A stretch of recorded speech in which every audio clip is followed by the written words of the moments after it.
พาถึกใจเหลียวเบิ่งสายตายามใดเฮ็ดให้กายใจสั่นเส้นเหมือนเจ้ามีมนต์ขลังสะกดไว้เฮ็ดให้ตื่นเต้นหรือว่ามันเป็นอาการความหักหรือบ่สิคือกันบ่น้อเมื่อเจ้าเลี้ยวมาทางอายสิมีความหมายอยู่ในสายตาของเจ้าได้บ่ผู้สาวไว้หามสวยงามถึกใจกระดออยากได้ได้นออยากได้เจ้าเป็นหวานใจสิเฮ็ดจังใดหัวใจมักสาวสำน้อ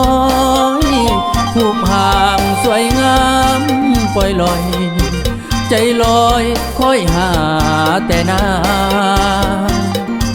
หลงบักละเดอยากเสมาอยู่เคียงข้าง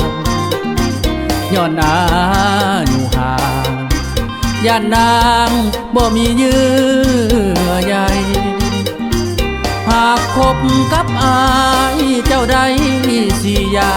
กได้อายได้อ้าวเด้อนางได้แฟนเคียงข้างและได้สามีสิ่งที่สำคัญคนคืออายหักยิ่งอีหลีหับเอาอายไปเป็นสามีซอยอายแน่ติ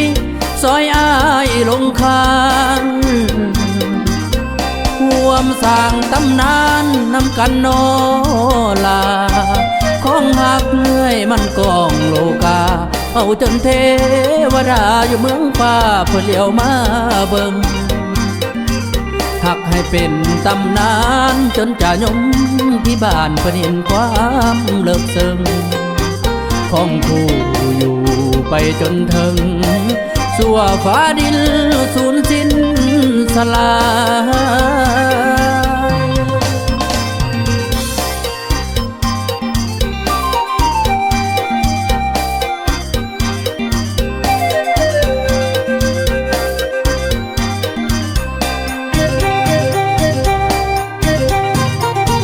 หากคบกับอา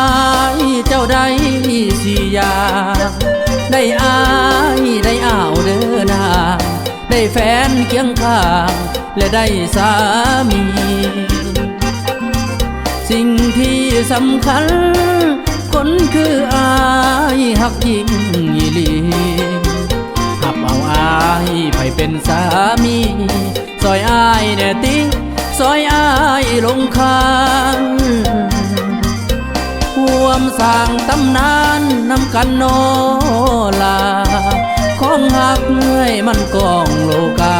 เอาจนเทวดาอยู่เมืองฟ้าเพื่อเลี้ยวมาเบิ่งหักให้เป็นตำนานจนจะยมที่บ้านเพื่อเห็นความเลิกซึ้งของคู่อยู่ไปจนถึงสั่วฟ้าดินสู